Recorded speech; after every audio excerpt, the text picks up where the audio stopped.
वालेकुम भाई, क्या हाल चाल है आप सब लोग के। मैं उम्मीद करती हूँ कि आप सब लोग खैरियत से होंगे। So welcome back to my channel, welcome back another vlog, another day of my life. तो भाई कल वाली जो वीडियो थी ना, उस पर बड़ा अच्छा रिस्पॉन्स आया था, तो इसलिए मैं बड़ी खुश हूँ आज। और दूसरा ये कि बाकी आज सुबह सुबह से व्लॉग स्टार्ट हो रहा है, क्योंकि सुबह बन रहा था नाश्ता। और बारात वाले व्लॉग का भी बता देती हूँ कि भाई बारात वाला जो व्लॉग था ना, मैंने इसलिए उसमें मर्ज नहीं किया था क्योंकि वीडियो बहुत ज़्यादा लंबी हो जाती है और फिर मुझे एडिट करने में तो वैसे ही मौत नज़र आ रही होती है। भाई 2-3 घंटे तो एडिट के कहीं नहीं जाते, क्योंकि उसमें एडिटिंग करनी, उसमें कुछ ट्रिम करना, फिर उसके अलावा उसमें वॉइस ओवर करनी, फिर ब्लर करना, इतने सारे काम होते हैं ना। फिर 3-4 घंटे ईजीली लग ही जाते हैं उसमें। फिर 2-3 घंटे वीडियो अपलोडिंग में लग जाते हैं। और दूसरा ये कि बारात आ गई थी, नाश्ता वाश्ता हम लोगों ने कर लिया था। नाश्ता बना रही थी मेरी खाला, लेकिन बस आखिरी पराठा जो था ना अपने लिए मैं जो बना रही थी ना, वो मैं खुद सेक रही थी, क्योंकि मुझे वीडियो भी बनानी थी। जितना मुझसे हो सकता था मैं उतनी वीडियो बना रही थी। और जो बारात का जो अरेंजमेंट था वो घर पे ही था, क्योंकि सिर्फ निकाह करके रुखसती करनी थी, इतना ज़्यादा बड़ा फंक्शन नहीं था कोई। और दूसरा ये कि ना उनके घर पे टोटल 4 शादियाँ थी, यानी कि जो मेरी कज़न है ना उसके ससुराल में। बाकी ये ब्राइड हाफ़ तैयार हुई थी, हाफ़ रहती थी। उसके निकाह हो रहा था, तो फिर इस वजह से ना उसको मतलब हाफ़ ही तैयार किया था उन्होंने। बोला निकाह हो जाए उसके बाद फिर ना थोड़ा बहुत जो रहता है वो तैयार करना वो कर लेंगे। यहाँ से ब्राइड का जो है वो निकाह हो चुका था और दूसरा दूल्हे का रहता था निकाह। माशाल्लाह से जो मेरी कज़न है ना वो बड़ी कॉन्फिडेंस वाली थी, क्योंकि निकाह टाइम भी वो बिल्कुल भी नहीं रोई और जब रुखसती हुई है तब भी बिल्कुल नहीं रोई, मतलब लाइक बिल्कुल फ्रेश थी।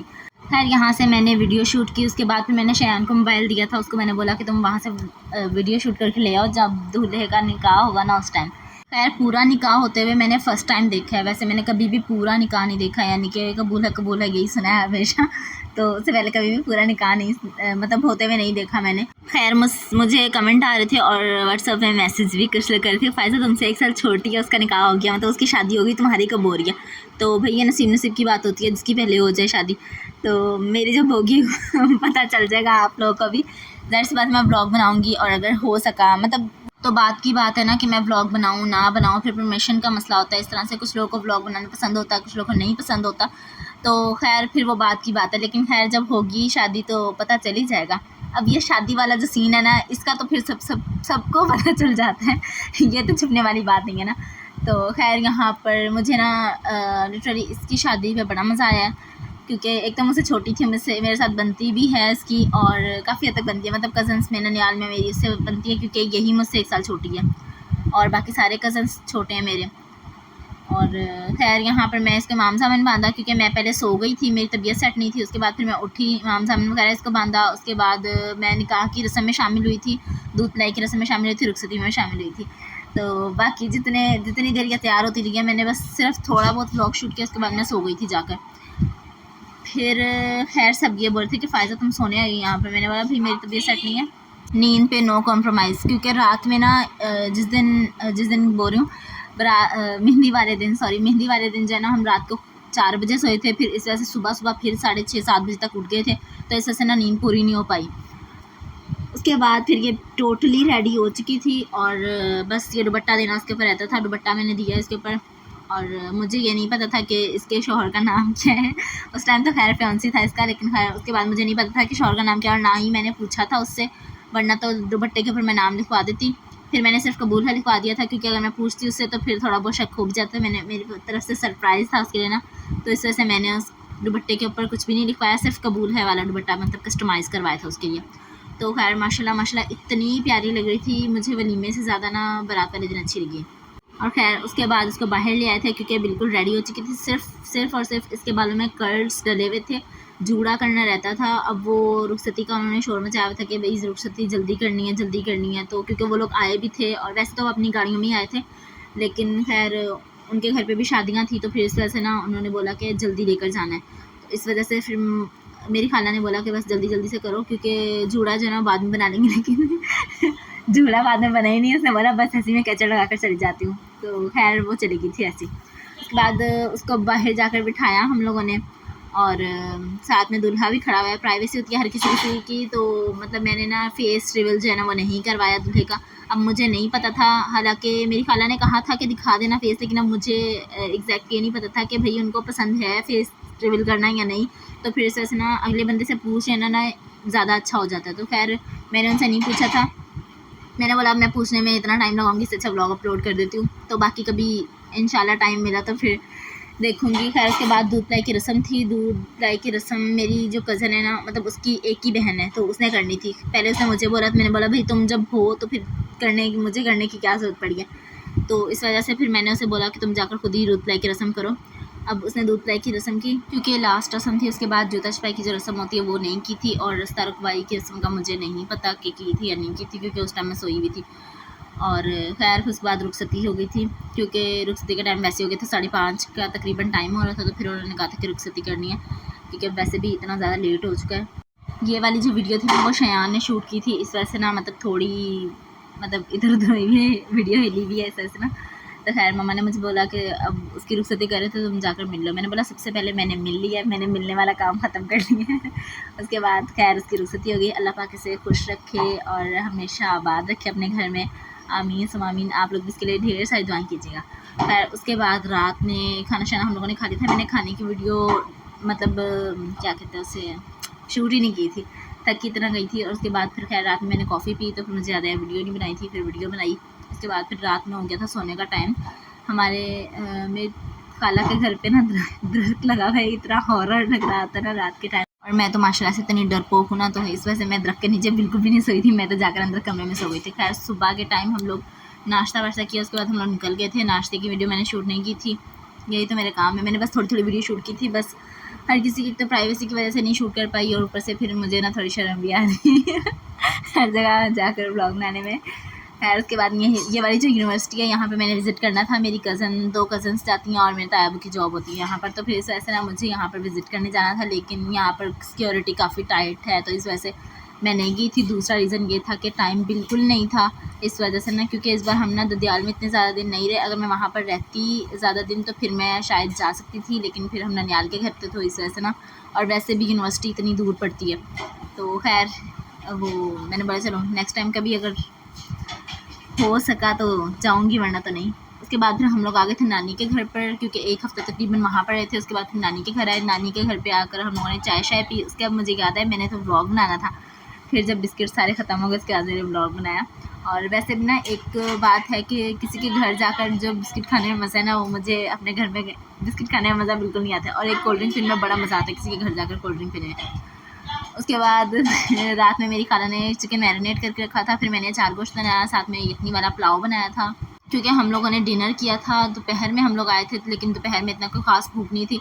सुबह में नाश्ता किया था, फिर दोपहर में चाय और बिस्किट खा लिए थे। फिर उसके बाद फिर हम लोगों ने बोला कि शाम के टाइम ही डिनर करेंगे बस। उसके बाद फिर मैंने खाला को बोला कि कोल्ड ड्रिंक मंगवा लें, क्योंकि मुझे ना बड़ी खाला के घर से ना कोल्ड ड्रिंक पीने की इतनी आदत हो गई थी ना। वैसे मैंने इतनी कोल्ड ड्रिंक छोड़ दी थी, लेकिन फिर मुझे ना इतनी ज़्यादा आदत लगी, क्योंकि पूरा हफ्ता वहाँ पर हमने कोल्ड ड्रिंक्स ही पी हैं, सिर्फ 1-2 दिन हो गए जिसमें नहीं पी। वैसे मेरी खाला डेली मंगवा लेती थी कोल्ड ड्रिंक। और कोल्ड ड्रिंक ना पीने की असल वजह ये थी कि क्योंकि हमारी डाइट चल रही थी, तो अब तो डाइट ख़त्म हो गई और वैसे भी दोबारा से आदत लग गई है कोल्ड ड्रिंक पीने की। अब तो पेप्सी की कोल्ड ड्रिंक मुझे किसी दुकान से नहीं मिली। तो खैर हम लोग चले गए थे फिर रात में बाहर, क्योंकि मेरी खाला ने बोला था आओ तुम लोग को फ़लूदा खिलाने लेकर जाऊँ। हम लोग फ़लूदा खाने। वैसे मुझे आइसक्रीम पसंद नहीं है, मतलब बहुत कम, साल में 1-2-3 बार खा लूँगी, वैसे इतनी ज़्यादा नहीं पसंद। फ़लूदा आइसक्रीम मम्मा बनाती हैं, वो मुझे बहुत ज़्यादा पसंद है, क्योंकि बस घर में बनी होती है ना, और वैसे भी मतलब काफ़ी अच्छा टेस्ट होता है उसका। उसके बाद मज़े की बात ये है कि आइसक्रीम जो है ना इतनी पिघली हुई थी, हालाँकि हम लोग वहाँ भी बैठ के ऑर्डर किए, लेकिन फिर भी आइसक्रीम पिघली हुई थी। तो खैर खानी तो थी, लेकिन टेस्ट वाइज़ बहुत बहुत बहुत मज़े की थी। तो मुझे यहाँ का फ़लूदा बहुत अच्छा लगा टेस्ट वाइज़, लेकिन मसला ये था कि ये पिघली हुई थी, बट टेस्ट वाइज़ बहुत अच्छा था। क्योंकि अगर क्या कहते हैं, वो कहते हैं ना डेकोरेशन ना भी हो तो चल जाती है चीज़, लेकिन ना अगर टेस्ट ना हो ना तो फिर नहीं चल सकता कुछ भी। फिर मैं घर पर आई वापस, तो मैंने फिर खाला को बोला मुझे ना आलू बुखारा इमली वाला शरबत पीना है, तो फिर ना नेक्स्ट डे हम चलेंगे। फिर खाला ने बोला कि ना तुम्हारे खालू को बोलती हूँ वो बनाएंगे, तो उन्होंने बना कर दिया। इतना मज़े का था, सेम टू सेम बाज़ार वाला टेस्ट था, बहुत मज़े का था। तो खैर उसके बाद मतलब मुझे जो जो क्रेविंग हो रही थी ना वो पूरी हो रही थी, यानी कि वो जो कहते हैं ना विश, जो विश आप मांगो वो पूरी हो रही थी। इस बार मुझे बड़ा मज़ा आया। उसके बाद फिर हम लोग नेक्स्ट डे गए दोबारा से रात के टाइम। मुझे मेरी खाला को ना कुछ सामान चाहिए था, तो फिर वो उन्होंने शॉप पे जाना था, मैंने बोला फिर मैं भी चलती हूँ। फिर मम्मा भी तैयार हो गई थी। उसके बाद फिर वहाँ से हम लोगों ने कुछ चीज़ें ली, और बाकी गुलदान मुझे सबसे ज़्यादा अच्छे लगे थे, लेकिन मैंने नहीं लिए। तो मैंने सोचा था ऑर्डर कर लूँगी या फिर खाला को बोलूँगी वो भेज दे वहाँ से ना, तो मुझे गुलदान बहुत पसंद आए थे। तो बस नहीं लेस की शॉपीस वगैरह थे यहाँ पर, और हर तरह के सामान था, मतलब हर तरह की चीज़ें थी। दूसरा एक है ना, यहाँ पर एक मसला ये था कि ये वीडियो नहीं बनाने देते। थोड़ी बहुत मुझसे बनी उसके बाद उन्होंने टोक दिया कि भाई वीडियो नहीं बना सकते आप। तो मैंने बोला अब हम क्या चीज़ें चोरी करके ले जाएंगे यहाँ। पता नहीं ये क्या मसला है, हर जगह प्राइवेसी लगाई होती है कि वीडियो नहीं बना सकते, वीडियो नहीं बना सकते। क्या होता है वीडियो बनाने में? तो अब मोबाइल भी अपना होता है हमारा, तो फिर मना करने का क्या तुक बनता है। उसके बाद फिर रात में हम लोग आए तो तकरीबन 11 बज रहे थे। उस टाइम मेरी खाला ने दही पकौड़ियाँ मंगवाई और शवारमा साथ में मंगवाया। इतना मज़े का था, मुझे सबसे ज़्यादा दही पकौड़ियाँ बहुत पसंद आई हैं। मेरे बाबा जब भी जाते हैं ना तो वो दही पकौड़ियाँ बहुत शौक से खाते हैं, तो वो लाज़मी वहाँ से खा कर आते हैं। अब वो एक मखसूस शॉप होती है ना, वहाँ पर जाते हैं, वहाँ से खा कर आते हैं। उनका टेस्ट काफ़ी अच्छा है, लेकिन ये जो दही पकौड़ियाँ लेकर आए थे इनका टेस्ट भी बहुत बहुत मज़े का था। उसके बाद फिर हम लोग नेक्स्ट डे दोबारा से बाहर गए। अब आप लोग भी बोल रहे होंगे कि फ़ायज़ा इतनी बार बाहर गई, यहाँ पे बाहर नहीं घूम सकती। मैं घूमी और साथ में आपको भी घुमा दिया है। फाइन बेकर्स गए, वहाँ से केक लेना था, लेकिन वहाँ पर मतलब नहीं पसंद आया मेरी खाला को कोई केक वगैरह, क्योंकि उनके तीनों बच्चों की बर्थडे थी एक साथ। एक बच्चे की एक दिन थी, दूसरे की दूसरे दिन, और तीसरे बच्चे की जो थी ना 3-4 दिन छोड़कर थी। और सब बच्चे ये बोल रहे थे मम्मा हम एक ही दिन पैदा हुए हैं। तो खैर उसके बाद मैंने खाला को बोला कि यूनस बेकरी चलते हैं, वहाँ से 2 पाउंड का केक हमें नहीं मिला, तो हम साथ वाली बेकर्स में आ गए थे, अली एंड स्वीट्स बेकर्स में। तो खैर मैं कोई प्रमोशन वगैरह नहीं करी, लेकिन वैसे आपको बता रही हूँ कि इस वाली बेकरी में हम लोग गए थे। वहाँ से जाकर फिर मैंने खाला को बोला एक ही केक लेने और तीनों का नाम लिखवा दे। तो फिर मेरी खाला बोली थी तीनों का नाम तो लिखा नहीं जाएगा एक केक पर। तो मैंने बोला बस तीनों के नाम का ना एक एक अल्फ़ाबेट लिखवा दे। तो मेरे कज़न आकर बोले आप ही ये क्या किया, मेरा पूरा नाम लिखवाना। मैंने बोला बेटा तुम लोगों ने खा लेना वैसी केक, तो फिर पता कैसे चलेगा नाम लिखवाया या नहीं। तो फिर इस वजह से ना एक एक अल्फ़ाबेट बिल्कुल ठीक है। अब यहाँ पर पिंक कलर का हम लोगों ने केक चूज़ किया था। वैसे इसका फ्लेवर जो था वो पाइनएप्पल था, के बजाय एक ही ले लें आप, तो उसी के ऊपर राइटिंग करवा लें। तो बच्चों को बड़ा पता है, बस एक एक डॉट डलवा कर नाम लिखवा देती हूँ। तो फिर मैंने सबका ना एक एक मतलब अल्फ़ाबेट लिखवा दिया था। नाम का पहला अल्फ़ाबेट जो था ना वो मैंने लिखवा कर राइटिंग करवाई, हैप्पी बर्थडे लिखवा दिया था। तो बस ये काम डन हुआ। उसके बाद फिर केक शेक से पैक करवाया, कोल्ड ड्रिंक ली और फिर मैंने थोड़ी बहुत वीडियो बनाई यहाँ से। तो बस कहीं कहीं जगह पर अलाउ होता है कि आप वीडियो शूट कर सकते हैं, लेकिन फिर भी मैं परमिशन ले लेती हूँ क्योंकि वो ज़्यादा अच्छा होता है। तो मैंने परमिशन ली यहाँ से, और वहाँ से मैंने परमिशन ली थी। मैंने बोला लोकल शॉप है तो यहाँ पर कौन मना करेगा, लेकिन वहाँ पर मना कर दिया, अब यहाँ पर मना नहीं किया था। खैर उसके बाद हम लोग घर पर आ गए थे। घर पर आकर हम लोगों ने केक शेक कट किया। आज का ब्लॉग यहीं तक था। अगर आपको अच्छा लगा तो जल्दी से लाइक कर दे, कमेंट कर दे, शेयर कर दे, मेरे चैनल को सब्सक्राइब कर दे और don't forget to press the bell icon button. तो खैर अब वैसे भी 1-2 व्लॉग रह गया, उसके बाद फिर व्लॉग्स ख़त्म, फिर दोबारा आऊँगी डेली रूटीन पर। तो अब इंशाल्लाह कल व्लॉग कंटिन्यू करूँगी। अपना बहुत सारा ख्याल रखिएगा, मुझे दुआ में याद रखिएगा। तब तक के लिए अल्लाह हाफ़िज़।